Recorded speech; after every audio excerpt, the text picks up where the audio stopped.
صحابہ کرام کی سیرت و عظمت اور ان کے واقعات مستند دلائل کے ساتھ ویڈیوز دیکھنے کے لیے ہمارے چینل کو ابھی سبسکرائب کریں۔ قتادہ بن نعمان رضی اللہ تعالیٰ عنہ یہ آپ علیہ السلام کے جلیل القدر صحابہ اکرام میں سے ہیں، اور بہت سارے معجزات بھی انہوں نے دیکھے اللہ کے محبوب علیہ السلام سے۔ ان کے ایک بیٹے تھے عبداللہ نام کے، اسی سے ان کی کنیت ابو عبداللہ مشہور ہوئی ہے۔ بیعت عقبہ کے اندر، غزوہ بدر کے اندر، غزوہ احد کے اندر اور باقی تمام مشاہدات میں بھی یہ نبی کریم صلی اللہ علیہ وسلم کے ساتھ ہی ہوا کرتے تھے۔ حضرت سیدنا ابو سعید خدری رضی اللہ تعالیٰ عنہ جو ہے وہ ان کے ماں شریک بھائی ہیں، یعنی دونوں کی ماں ایک تھی۔ حضرت سیدنا ابو سعید خدری رضی اللہ تعالیٰ عنہ ایک روایت نقل فرماتے ہیں کہ ایک رات ایسا ہوتا ہے کہ عشاء کی نماز کا وقت ہو جاتا ہے اور بارش بہت زیادہ پڑ رہی ہوتی ہے اور بجلی بھی چمک رہی ہوتی ہے، آسمانوں سے نظر آ رہی ہوتی ہے، اور سردی بہت زیادہ ہوتی ہے اور عشاء کی نماز کا وقت ہوتا ہے۔ تو حضرت قتادہ بن نعمان مسجد نبوی کے اندر تشریف لاتے ہیں نماز پڑھنے کے لیے، تو اللہ کے محبوب علیہ السلام دیکھتے ہیں قتادہ بن نعمان کو، اور اندھیرا اتنا ہوتا ہے کہ حضور فرماتے ہیں قتادہ بن نعمان یہ عرض کرتے ہیں جی ہاں یا رسول اللہ صلی اللہ علیہ وسلم، میں قتادہ بن نعمان ہوں، اور خود ہی عرض کرتے ہیں کہ حضور میں نے کہا کہ آج عشاء کی نماز ہے، بارش پڑ رہی ہے، سردی ہے، تو لوگ کم ہوں گے، تو میں نے کہا چلو میں مسجد نبوی میں جا کر نماز پڑھتا ہوں، اس لیے کہ بارش کے معاملات میں اللہ کے محبوب علیہ السلام نے گنجائش دی تھی کہ بارش ہو تو لوگ گھر کے اندر نماز پڑھنے کی اجازت تھی، لیکن طریق رات تھی، حضرت قتادہ بن نعمان نماز پڑھنے کے لیے آتے ہیں، تو اللہ کے محبوب علیہ السلام فرماتے ہیں کہ قتادہ بن نعمان نماز پڑھنے کے بعد مجھ سے مل کر جانا ہے۔ حضرت قتادہ بن نعمان نماز عشاء ادا کرتے ہیں، اور نماز عشاء ادا کرنے کے بعد حضور کی بارگاہ میں آتے ہیں، تو اللہ کے محبوب علیہ السلام نے چونکہ دیکھا تھا کہ میرا صحابی بیچارہ اندھیری رات کے اندر آیا۔ دیکھیں حضور کیسے اپنے صحابہ اکرام کا خیال رکھا کرتے تھے، جیسے صحابہ حضور کے لیے جانے دیا کرتے تھے تو حضور بھی اپنے صحابہ سے بڑی محبت کیا کرتے تھے۔ حضرت قتادہ بن نعمان کو حضور نے فرمایا کہ تم جانے لگے ہو اور رات طریق ہے، تو آپ نے اپنے ہاتھ سے ان کو ایک ٹہنی پکڑائی، آپ نے فرمایا کہ اے قتادہ یہ ٹہنی اپنے ہاتھ میں رکھنا، اور اس ٹہنی کو لے کر تم اپنے گھر میں چلے جاؤ، یہ ٹہنی اگر تمہارے ہاتھ میں ہوگی تو تمہارے سے 10 فٹ آگے روشنی ہی روشنی آئے گی، تمہارے پیچھے بھی روشنی ہوگی اس کی وجہ سے، اور تمہارے آگے بھی روشنی ہوگی۔ حضرت قتادہ بن نعمان وہ ٹہنی لے کر جاتے اور گھر تک جو ہے اس ٹہنی کی وجہ سے آگے آگے روشنی اور نور ہو رہا ہوتا ہے۔ یہ آپ علیہ السلام کا معجزہ تھا، اور حضور کے بے شمار معجزات ہیں، اللہ تعالیٰ اپنے انبیاء کو عطا فرماتے ہیں،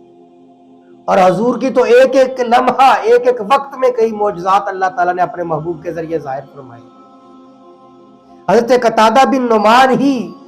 غزوہ احد کے اندر یہ بھی بڑی بہادری کے ساتھ جنگ کر رہے ہوتے ہیں، اور عین جنگ کرتے ہوئے حضرت قتادہ بن نعمان کی آنکھ میں آ کر تیر لگ جاتا ہے،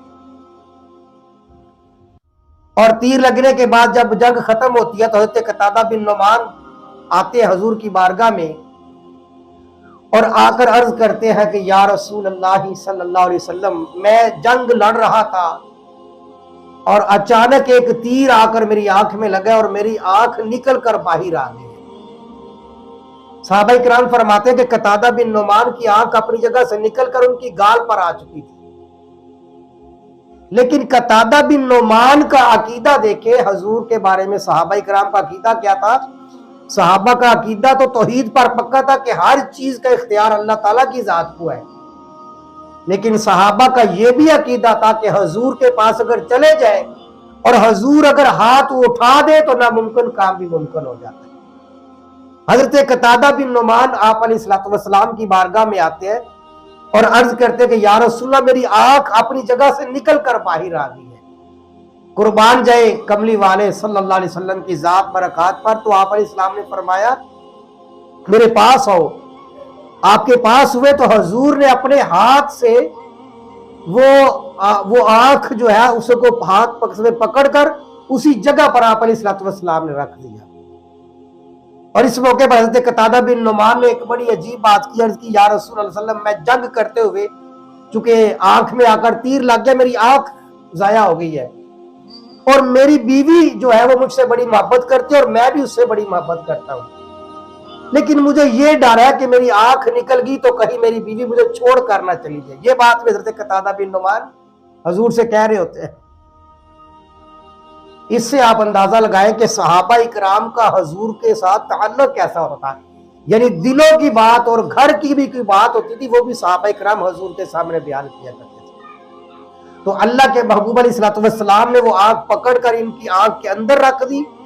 اور اللہ کی بارگاہ میں دعا کی کہ یا باری تعالیٰ میرے اس قتادہ کی آنکھ کو پہلے سے بھی زیادہ خوبصورت بنا دے۔ صحابہ اکرام فرماتے کہ اسی وقت وہ آنکھیں ٹھیک بھی ہو گئی اور پہلے سے زیادہ خوبصورت ہو گئی اور ان کا دیکھنا بھی پہلے سے زیادہ ہو چکا تھا۔ جی آپ علیہ الصلوۃ والسلام کا غزوہ احد کے اندر جو معجزہ تھا اللہ کے محبوب علیہ الصلوۃ والسلام کی برکت سے،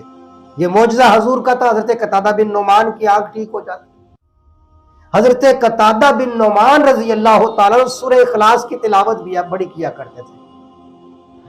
حضرت ابو سعید خدری رضی اللہ تعالیٰ عنہ روایت کرتے ہیں، جو معاشریک بھائی ہیں حضرت قتادہ بن نعمان کے، کہتے ہیں کہ حضرت قتادہ بن نعمان نے فرمایا تھا کہ میں نے محبوب علیہ الصلوۃ والسلام سے سنا تھا کہ سرکار دو عالم صلی اللہ علیہ وسلم نے ارشاد فرمایا کہ سورہ اخلاص جو ہے وہ قرآن کا تیسرا حصہ ہے، یعنی تیسرے حصے کا مطلب یہ کہ جو بندہ سورہ اخلاص کو ایک مرتبہ پڑھے گا اللہ تبارک و تعالیٰ 10 پاروں کا ثواب عطا فرما دے گا، اور جو بندہ 3 مرتبہ سورہ اخلاص پڑھے گا تو اللہ تبارک و تعالیٰ مکمل قرآن پاک پڑھنے کا ثواب عطا فرما دے گا۔ تو سیدنا ابو سعید خدری رضی اللہ تعالیٰ عنہ روایت کرتے ہیں کہ حضرت قتادہ بن نعمان سورہ اخلاص کی بہت زیادہ تلاوت کیا کرتے تھے۔ فرماتے ہیں اتنی زیادہ تلاوت کیا کرتے تھے پھر بھی کہتے تھے کہ میری تلاوت جو ہے سورہ اخلاص کی بہت کم ہوتی ہے، حالانکہ بہت زیادہ تلاوت کیا کرتے تھے۔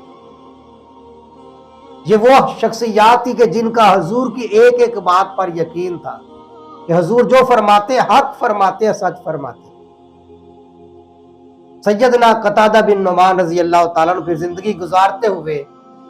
اور آپ جب دنیا سے پردہ فرماتے ہیں تو دیکھیں حضرت سیدنا عمر بن خطاب رضی اللہ تعالیٰ عنہ کے زمانے میں آپ کا انتقال ہوتا ہے، اور سیدنا عمر بن خطاب خود جو ہے ان کا جنازہ پڑھاتے ہیں، اور جنازہ پڑھانے کے بعد جب ان کی قبر بن جاتی ہے تو سیدنا ابو سعید خدری رضی اللہ تعالیٰ عنہ جو حضرت قتادہ بن نعمان کے ماں شریک بھائی ہیں وہ قبر میں اتر کر ان کو خود سپرد خاک کرتے ہیں۔ جی اللہ تبارک و تعالی ہمارے دلوں میں بھی صحابہ اکرام کی عقیدت اور محبت پیدا فرمائے۔